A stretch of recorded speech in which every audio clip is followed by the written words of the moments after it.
Seperti embun pagi, sabdamu menyegarkan jiwa kami yang kering. Sabda Tuhanlah jalan kebenaran dan hidup, tuntun kami hingga selamanya. Renungan Minggu ketiga Paskah sekaligus pembukaan bulan Maria, Minggu 1 Mei 2022. Mengasihi Yesus lebih daripada yang lain. Saudara-saudari yang terkasih, betapa sering kita berjanji untuk mengasihi seseorang, tetapi kemudian kita dengan mudah mengingkarinya. Betapa gampangnya kita kadang mengucapkan kata cinta, tetapi sulit untuk melaksanakannya. Betapa indah kita kerap mendendangkan lagu cinta, tetapi kemudian mengkhianati orang yang kita cintai dengan tindakan kekerasan, baik verbal maupun fisik. Kasih itu mudah diucapkan bibir, tetapi sulit untuk dipraktikkan secara nyata. Lebih mudah kita mencintai sesama dengan pamrih daripada tanpa pamrih. Kalaupun orang mencintai, kadang hanya setengah-setengah dan tidak dengan tulus. Saudara-saudari yang terkasih, dalam doa-doa Rosario selama bulan Maria, kita sering menyapa Maria sebagai Bunda Allah Putra. Sapaan ini adalah ungkapan penghormatan dan kasih kita kepada Maria sebagai Bunda Yesus Kristus, Tuhan dan Juru Selamat kita, dan Bunda Gereja. Dialah ibu yang mengandung Yesus Kristus dengan kuasa Roh Kudus dalam rahimnya yang murni dan tetap perawan. Dialah Bunda Yesus tidak hanya sebatas biologis, tetapi lebih secara religius. Dialah Ibu Yesus yang sesungguhnya, yang kudus dan benar-benar hidup hingga saat ini. Dialah ibu yang penuh kasih, yang mengasihi Yesus dengan seluruh diri, mulai dari Bethlehem kelahiran sampai ke puncak Bukit Golgota kematian. Kasih seorang Bunda Maria kepada Yesus putranya telah tergenapi seperti nubuat Simeon saat menatang Yesus di pintu Kenisa Bait Allah Yerusalem. Sebilah pedang akan menebus jiwamu sendiri. Kasih Bunda Maria kepada Yesus tidak terjadi secara infantil dan sentimental, tetapi akan terasa sakit dan perih seperti sebilah pedang menembus hati keibuan Maria. Pedang penderitaan, pedang penyaliban, pedang kematian putranya di kayu salib. Cinta keibuannya kepada Yesus, Putra Tunggal Allah, sampai di bawah kaki salib, sehingga membuat dia menjadi Mater Dolorosa, Bunda berduka cita. Di bawah kaki salib Yesus berdiri Maria ibundanya dan Yohanes, murid yang dikasihinya. Di saat-saat akhir jelang wafatnya, terjadi dialog kasih seorang anak dengan ibunya. Kepada ibunya yang dikasihinya, ia bersabda, "Ibu, inilah anakmu." Dan kepada murid kesayangan yang berdiri di samping ibunya, ia bersabda, "Inilah ibumu." Penyertaan yang dirancangnya bagi manusia yang dipercayakan kepada ibunya adalah sungguh mengagumkan, karena figur ibu adalah figur pertama yang dikenal manusia dalam hidupnya. Figur yang mengandung, melindungi, memberi makan lewat tali pusat, dan berbuat apa saja bagi keselamatan anaknya. Bagi Yesus, menyerahkan ibunya tentu merupakan suatu bentuk kasih yang amat dalam.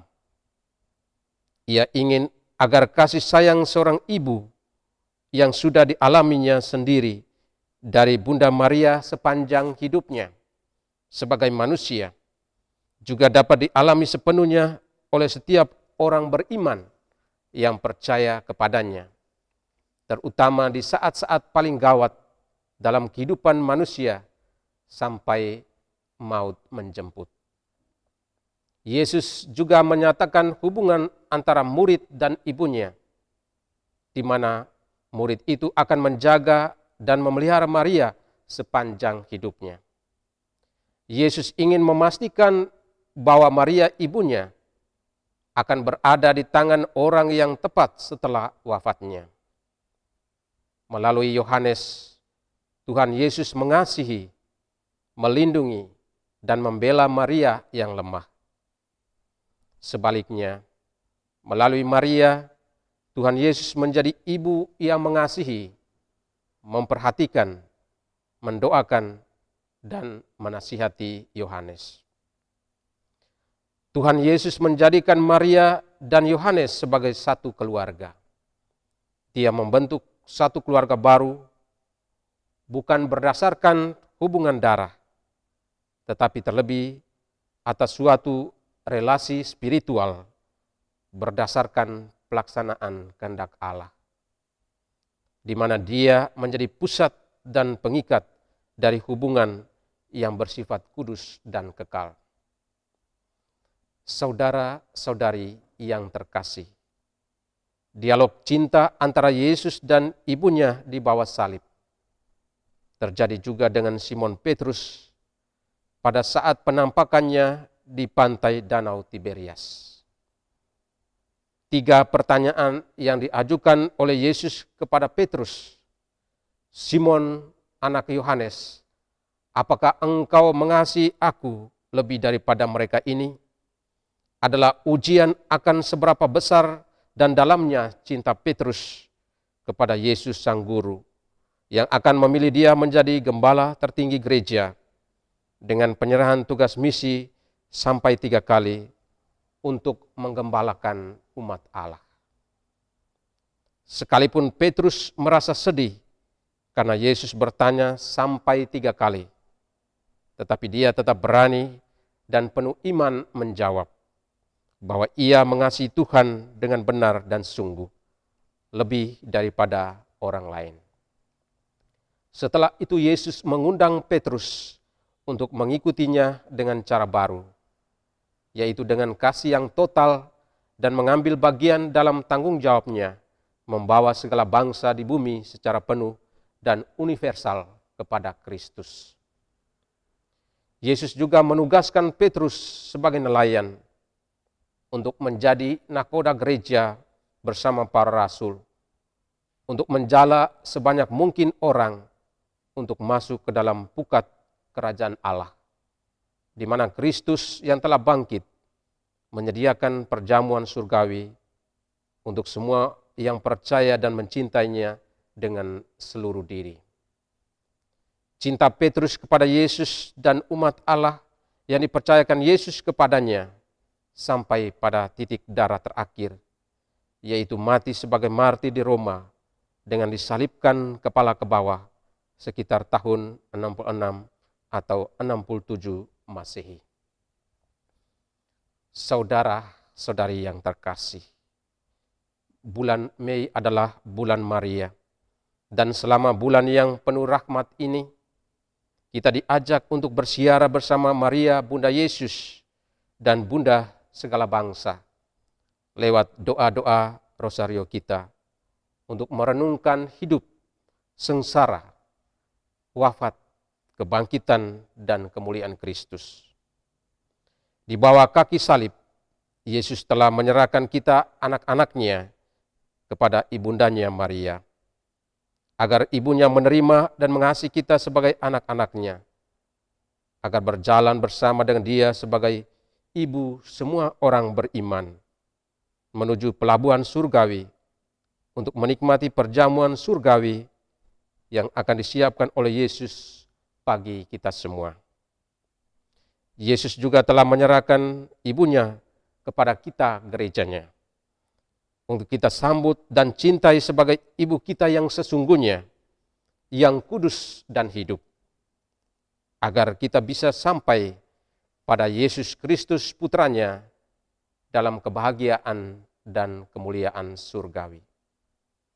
Karena itu, selama bulan Maria ini, kita hendaknya menanggapi undangan Yesus dengan mengasihi dia seperti bundanya Maria mengasihi dia, sampai saat-saat terakhir hidup kita dengan doa-doa rosario yang tampaknya sederhana, tapi kaya akan kasih karunia Allah. Petrus telah dengan berani dan penuh iman menjawab bahwa dia benar-benar mengasihi Yesus dengan seluruh diri, bahkan sampai menumpahkan darah sebagai martir.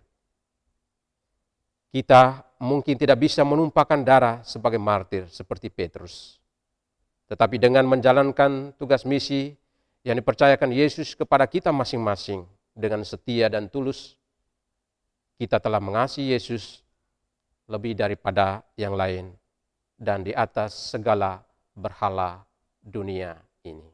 Seperti embun pagi, sabdamu menyegarkan jiwa kami yang kering.